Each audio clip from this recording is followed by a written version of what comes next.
एक बार बुद्ध किसी गांव से गुजर रहे थे। उस गांव के लोग उसे पसंद नहीं करते थे। उन्होंने बुद्ध को घेर लिया और गालियां देने लगे। सबसे ज्यादा गुस्सा गांव के नेता को हुआ। उसने उल्टे बुद्ध को गाली देना शुरू कर दिया। लेकिन बुद्ध इस सब से बेपरवाह होकर मंद मंद मुस्कुराते रहे। सरदार बहुत देर तक बुद्ध को गालियां देता रहा, लेकिन कुछ देर बाद उसका मुंह सूखने लगा, जिससे वह चुप हो गया।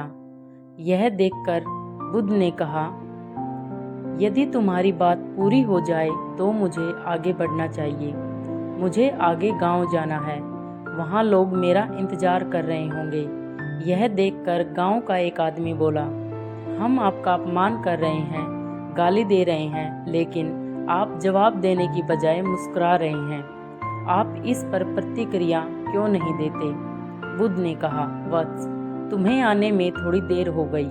10 साल पहले आते तो मजा आता, क्योंकि 10 साल पहले मैं भी तुम्हारे जैसा था।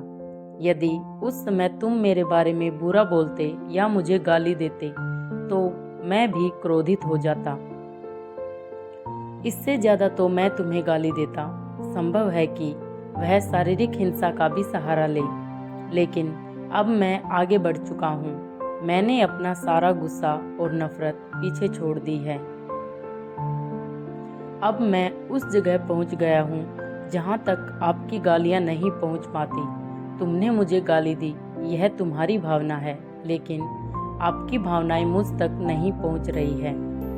मुझ पर इसका आरोप तभी लगाया जाएगा जब मैं इसमें भाग लूँगा। एक बार मैं उन्हें स्वीकार कर लूँ, लेकिन मैं आपकी इस हरकत से तटस्थ हूँ, इससे कोसों दूर हूँ। यही कारण है कि मैं अभी भी पहले की तरह शांत हूँ। यह सुनकर सरदार बोला, अरे ऐसा कैसे? मैंने तुम्हें गालियाँ दी है और पूरे गांव के सामने तुम्हें गालियाँ दी हैं, फिर इसे लेने या न लेने का क्या मतलब?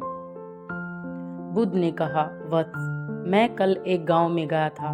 वहां लोगों ने मेरा उपदेश सुना, वे बहुत खुश हुए। ग्राम प्रधान मेरे लिए मिठाइयाँ लेकर आए और मुझसे खाने का आग्रह करने लगे। मैंने कहा, मेरा पेट भर गया है, इसलिए मैं इसे स्वीकार नहीं कर सकता। यह सुनकर वह व्यक्ति मिठाई वापस लेकर चला गया, क्योंकि जब तक मैं कुछ न लूं, कोई मुझे कैसे दे सकता है? इसमें मेरी सहमति तो आवश्यक है ना? हाँ, ये तो है, एक आदमी ने बुद्ध का समर्थन करते हुए बोला। बुद्ध ने फिर पूछा, जब मैंने मिठाई लेने से इनकार कर दिया तो उन्होंने इसका क्या किया होगा? हो सकता है उसने अपने परिवार के बीच मिठाइयाँ बांटी हों। एक व्यक्ति ने उत्तर दिया। बुद्ध ने कहा, तुमने ठीक कहा।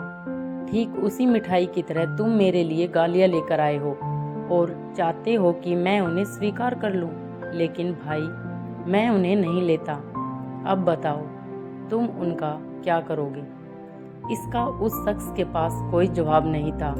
बुद्ध ने फिर कहा, मुझे तुम पर दया आती है वत्स। अरे, मुझे तो गुस्सा तभी आएगा जब मुझे ये गालियाँ मिलेंगी, और जब मैं गालियाँ नहीं खाता तो क्रोध का पस्सन ही नहीं उठता। सरदार ने बुद्ध की बात पर कोई प्रतिक्रिया नहीं दी। शायद वह कुछ सोच रहा था। बुद्ध ने कहा, मैं अपनी आंखों से देखता हूँ कि गाली एक कांटा है जो देने वाले और लेने वाले दोनों को क्रोध से पागल कर देती है। तो फिर तुम ही बताओ, मैं आंखों से भी कांटों पर कैसे चल सकता हूँ? आंखें रहते हुए मैं गालियाँ कैसे खा सकता हूँ? और होश में रहते हुए मैं क्रोध कैसे कर सकता हूँ? अतः मुझे क्षमा कर दो वत्स, मैं तुम्हारा उपहार स्वीकार नहीं कर सकता। इतना कहकर बुद्ध ने हाथ जोड़ दिए। बुद्ध की बात सुनकर सरदार लज्जित हो गया। उसकी आंखें भर आई। वह कुछ कहना चाहता था, लेकिन उसके होठों ने जवाब दे दिया, और जब उससे सहन नहीं हुआ तो वह बुद्ध के चरणों में गिर पड़ा। हम में से ज्यादातर लोग यही सोचते हैं कि हमारे दुखों का कारण कोई और है, लेकिन महात्मा बुद्ध हमेशा कहते थे, जब हम इस पर विश्वास करते हैं तो हम आत्मनियंत्रण की कमी और खुद को नियंत्रित करने में कामयाब नहीं हो पाते और हम बिल्कुल निराश हो जाते हैं।